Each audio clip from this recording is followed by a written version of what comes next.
thing we're going to show you is how you may already be familiar with some fusible applique. And this is actually how it all started for us. We were doing some fusible applique. So what you would have, of course, is you'd have the pattern that you wanted to trace. Then you'd have some fusible web, and this is Steam-A-Seam 2, the light version. And then you would trace your little heart. And I'm just going to roughly trace around this. So you're probably quite familiar with this idea. So there is that heart.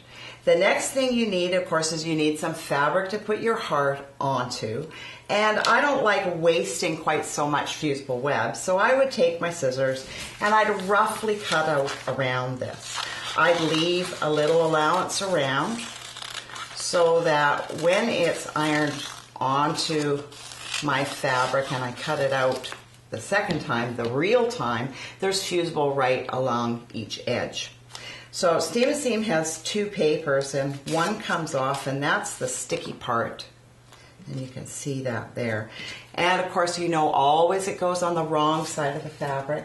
You know what happens if you put it on the right side and it comes onto your iron. You also want to make sure, of course, that the sticky side is down because you don't want it coming on your iron.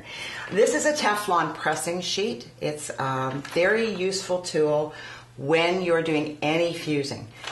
It makes sure that the pencil marks don't get on your iron. A lot of people know that they've done some of this and they haven't used an applique pressing sheet. There's no fusible, but they're still getting black marks on their iron. And those actually aren't the fusible, it's the pencil marks. So you can imagine how angry your husband is when he goes to iron his shirt and he gets the black all over it.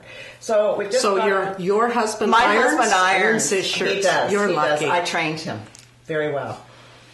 Sets up the iron every morning, irons his shirt. I sit and have coffee. It's lovely. Okay, so that's ironed on. So then next step, of course, is to cut it out on the line. In the old-fashioned way. In the old-fashioned way. This isn't the way we now do this. But you would cut it out.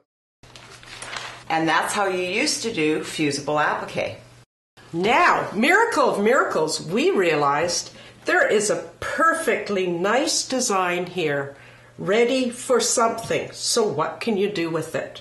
Well, that's how Give and Take Applique actually got started. We saw the leftovers and thought, there's no need to waste fabric.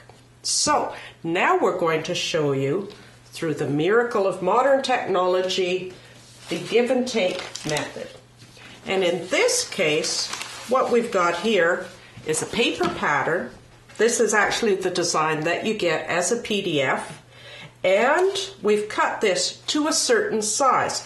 So in this case, we have a choice of either doing a 6